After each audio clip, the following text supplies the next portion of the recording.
जी बिल्कुल, जैसा कि नए साल की आमद पर दुनिया भर की तरह इस वक्त सेवन शरीफ में भी जो है सेवन प्रेस क्लब की जानिब से हैप्पी न्यू ईयर की जो है तकरीब का इनकाद किया गया है, जिसमें महफिल मौसीकी भी शामिल की गई है। और इसी हवाले से यहाँ पर मौजूद इंसाफी दोस्तों से भी बातचीत करते हैं कि वो नए साल की आमद के हवाले से क्या कहते हैं। 2021 के जाने से पहले जो है लॉकडाउन दुनिया भर में खुल गया था, लेकिन अब दूसरा वायरस आ रहा है ओमिक्रॉन वायरस, जिससे जो है खदशात लाहक है दुनिया भर को।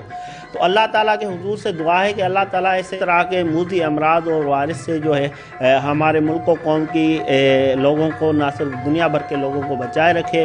और आने वाले साल को हम खुशामदीद करते हैं और दुआ भी करते हैं कि आने वाला साल जो है हमारे पाकिस्तान, हमारी सिंध के लिए मुस्बत साबित हो और हमारे लिए जो खुशियाँ लेके आए। सभिनी दोस्तनि खे मुबारक ॾियां नए साल हैप्पी ईयर मल्हाइण ते। उन खां पहिरीं गुज़िरियल साल 2021 असां लाइ तमामु ॾुखियो साबित थियो।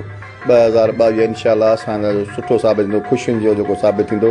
हिन जेका सिंध में असांजे में जेका महांगाई आहे, बेरोज़गारी आहे, इहा ख़तमु थींदी इंशाअल्लाह। ऐं 2022 असां लाइ सुठो साल साबित थींदो। पहिरीं ॻाल्हि त पूरो पाकिस्तान ऐं पूरो सिंध ऐं ख़ासि करे असांजे शहर सेवण वारनि खे नए साल जूं मुबारकूं ऐं वाधायूं हुजनि। ऐं अलाह साईं खां इहा दुआ आहे त पोएं साल 2021 में किरोना ऐं चमड़ा ॿिया मुख़्तलिफ़ जेके असांजे मथां ॾमर थिया आहिनि उन्हनि खां निजात मिले ऐं खुशहाली जो साल साबित थिए। जैसा कि यहाँ पर मौजूद आपने सहाफ़ी दोस्तों की बातें सुनी, उनका कहना है कि रवां साल को अलविदा करने और नए साल की आमद पर उसको वेलकम करने के लिए यही मौका होता है। और इस साल जो है रवां साल में मुल्क भर में जो है महंगाई की वजह से लोग जो हैं काफ़ी परेशान हाल रहे हैं और कोरोना वायरस की वबा से भी जो है लोग परेशान रहे हैं। हम खुदावंद करीम से यही दुआ मांगते हैं कि आने वाले नए साल 2022 में खुदा हमें खुशियों से नवाजे और हमारे मुल्क से वबा को ख़त्म करे और महंगाई को ख़त्म करे। कैमरामैन टीम के हमरा माजिद अली कुरैशी, वर्ष न्यूज़, सेवन शरीफ।